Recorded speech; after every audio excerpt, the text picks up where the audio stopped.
peace, and understanding. Welcome to Critical Thinking. I want to start off by acknowledging all the great students at Southern University who, upon their matriculation to this great institution, have decided to be on the path to success and make entry upon the freedom train, which we will make our exodus from ignorance. Welcome to all my students. I want to shout out those who are being studious, those who are being astute, and those who are literally trying. I know the transition to higher ed is difficult coming from diverse places here within and outside of the United States. I know it's difficult, but if you continue to stay on the path, you will ultimately be successful in any field of human endeavor in which you decide to undertake.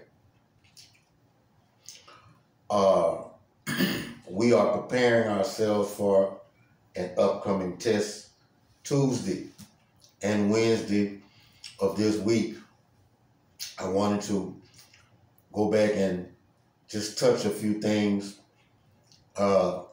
Destiny Fenor said, "Professor Johnson, you forgot to tell us about the purple people," which I did mention in class. So I'm going to touch that and just kind of tie some of the loose ends together in as short a period of time as I can.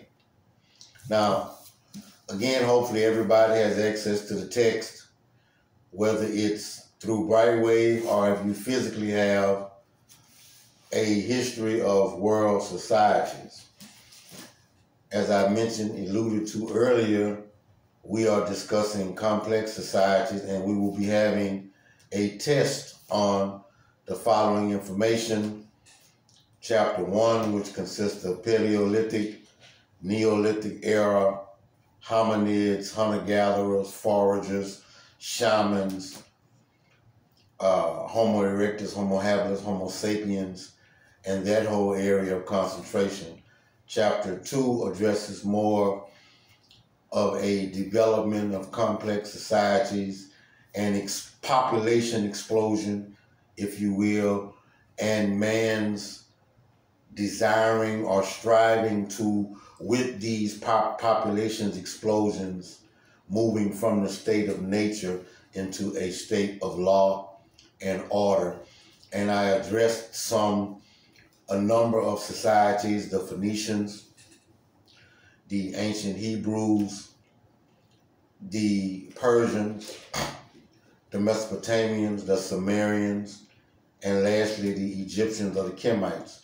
And as I said, there is a direct correlation between history and geography, and I want to point out some facts as it relates to that. I've already mentioned it numerous times, but I want to touch it again, that geography and history goes hand in hand, and that a lot of times societies or geographical locations have changed due to occupation, due to colonization, as well as imperialism and miscegenation of said cultures, or the mixing of said cultures and peoples. Ancient Egypt was originally Kemet.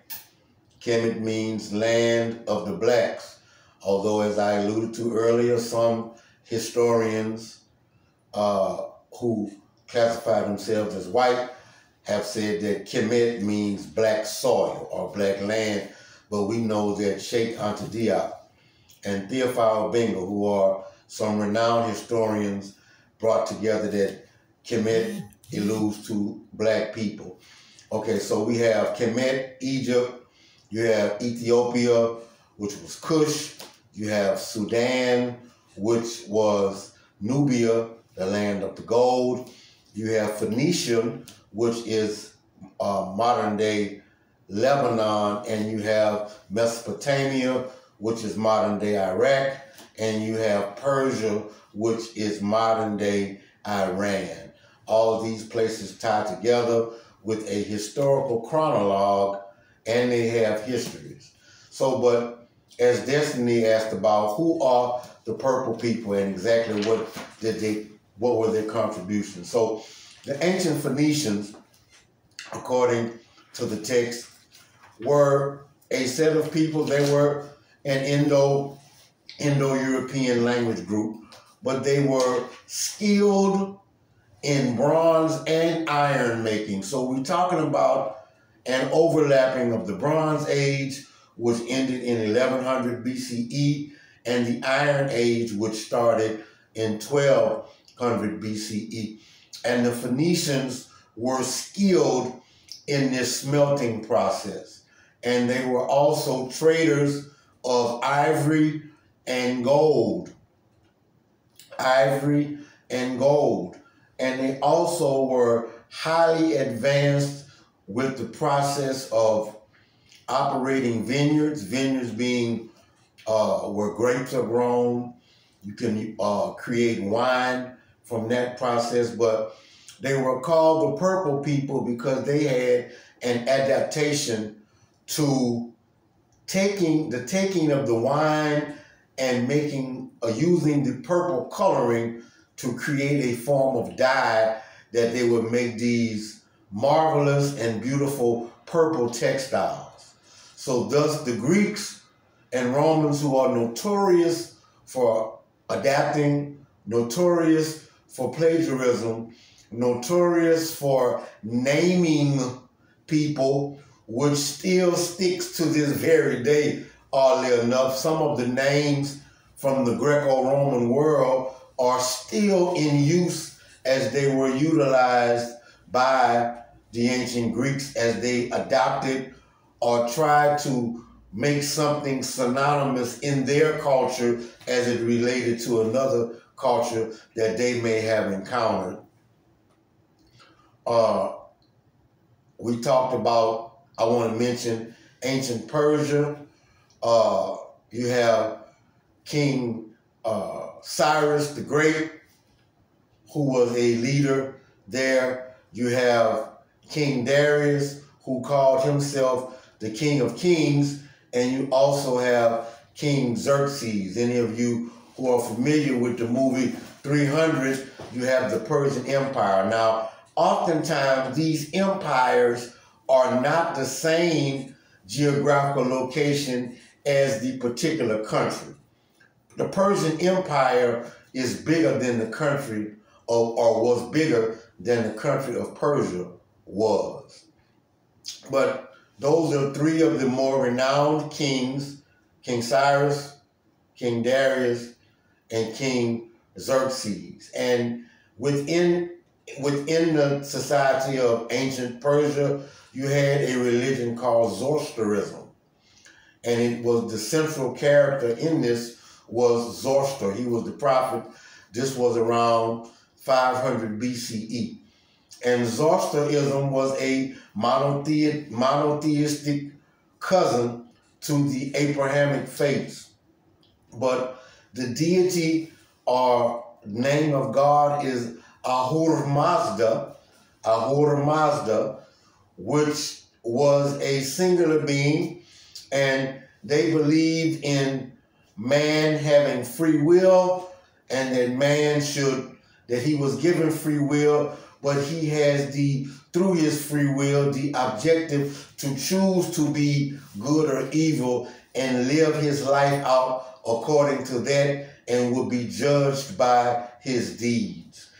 Very similar to the monotheistic religions, Christianity, Islam, and Judaism, but this was more of a deeds-based religion, as other religions address doing of good works.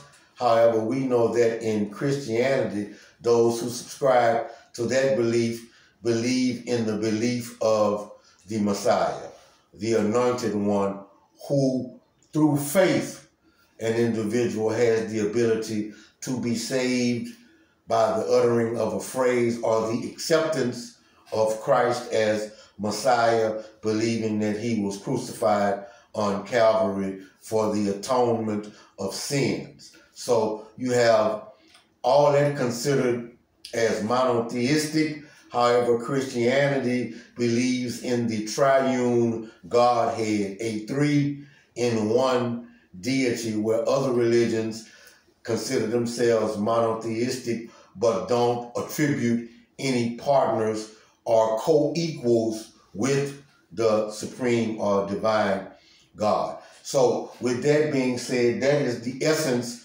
of Zoroastrianism, the suppression of evil inclinations, striving to do good. And this was practiced in ancient Persia, which is modern day Iran. We talked some about Kemet.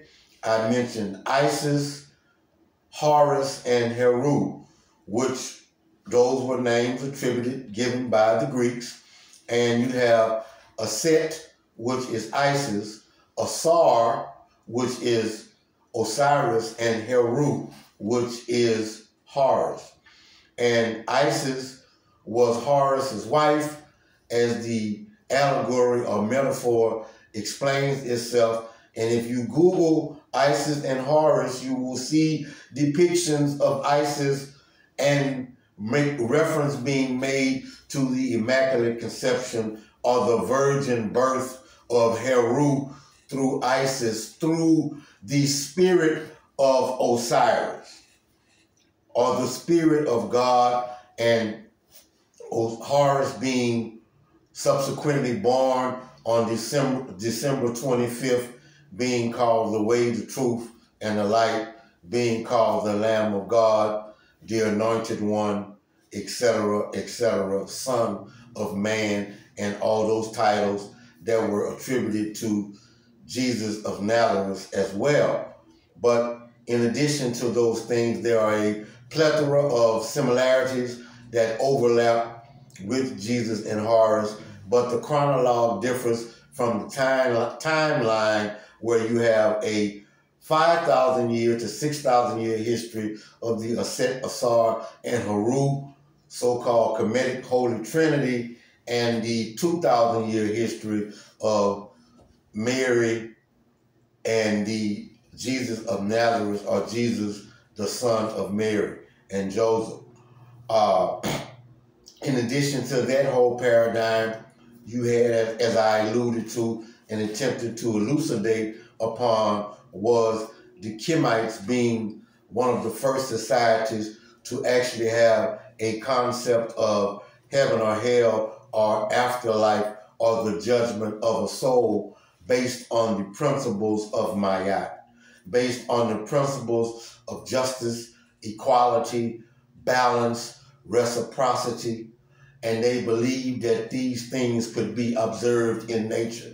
That yes, Ma'at was a symbolic goddess, but yet these gods and goddesses were in essence principles to be believed in, principles to be observed. So as the ancient myth is told, Ma'at would hold the scales of justice, and she is typically viewed with a feather in her headdress. And upon the day of judgment, in accordance with Osiris, who was the god of the living and the dead, the god of life, he's typically depicted in a green color. Why? Because life is synonymous with greenery. Growth is synonymous with greenery. So Osiris was typically depicted, or Asar was typically depicted as being green. But on the day of judgment, he would be present with his cohort, Ma'at, who subsequently was the daughter of Nut and Jeb, who are entities that also allude to Kemetic lore, which means a sky and earth, if I'm not mistaken, sky and earth. So Ma'at would weigh the weighing of the human heart with the feather of justice. And if you were found your heart being heavier than the feather of justice, then you would be found wanting. Then you would be found based on that judgment, or that day of reckoning, if you will, would be cast away to paradise or hellfire or torment according to your works, according to those things that what you did before Osiris and Mayat there on the day of reckoning. So, but in accordance with this, you also have the 42 negative confessions, which I talked about. I gave you a list, and I want you to delve deeper into this, the 42 negative confessions, which is a set of instructions listed forth. We know the book of coming forth by day and going forth by night, which has been translated into being the Egyptian Book of the Dead, which resonates and discusses the predication of what happens to the destiny of the soul upon death. It describes this process. It describes the afterworld and what must be done and how to obtain the afterworld. But the 42 negative confessions say, I have not stolen, I have not lied, I have not killed, I have not committed adultery, I have not committed drunkenness, I have not slandered God, I have not stolen from God, I have not taken food from the mouth of children, I have not been envious, etc., etc. So there was a whole slew of these confessions that had to be uttered at the weighing of the heart, along with Mayat and Osiris's judgment. That's very important as we delve deeper into that, and we will discuss more. In addition to that, jumping over to the Hebrews, we talk about, and I alluded to that, the Hebrews and the Jews are not the same. Judaism is a religion. It is one of the earlier monotheistic religions, and they follow the teachings of Moses based on the Torah or the Old Testament, which consists of the early 5 books: Numbers, Deuteronomy, Leviticus, Genesis, Deuteronomy, Leviticus, Numbers, Deuteronomy, and Genesis. If I said that right, I think I left one out. But it's those early 5 books that were based with a set of constructed laws that taught them how to live. Jews operated on belief in Yahweh and Him being the keeper of the covenant, and believed that they entered into a relationship and they would be God's people, and they had this type of deal that they would worship God and He would be their Lord. He was the keeper of the covenant. But all Hebrews are not Jews. Hebrew is a nationality. And you get, from a biblical sense, you initially get the term Hebrew with the prophet Abram in the land of Mesopotamia, which, do not forget, as I said, is modern day Iraq. The prophet Abram left his family and was called by God because his family was in sin. And God promised him that He would make him a great nation, numbered more than the stars in the heavens. So when Abram became Abraham, he crossed over the Tigris and Euphrates River. He left from Mesopotamia and left his family, and at that point he became Abraham. He became he who crossed over. And this is the original or Genesis contextual use of what how Hebrew was originally used. So, and all the monotheistic religions considered themselves to be of Abrahamic faith, of a monotheistic faith. And the Bible says that Abraham walked with God, talked with God, and physically laid eyes on God. That's another talk show for another time. But just to give you a kind of conceptualism on what and who the Hebrews were. And backing up into that, you also have the creation of an ideal called Zionism or Zionism.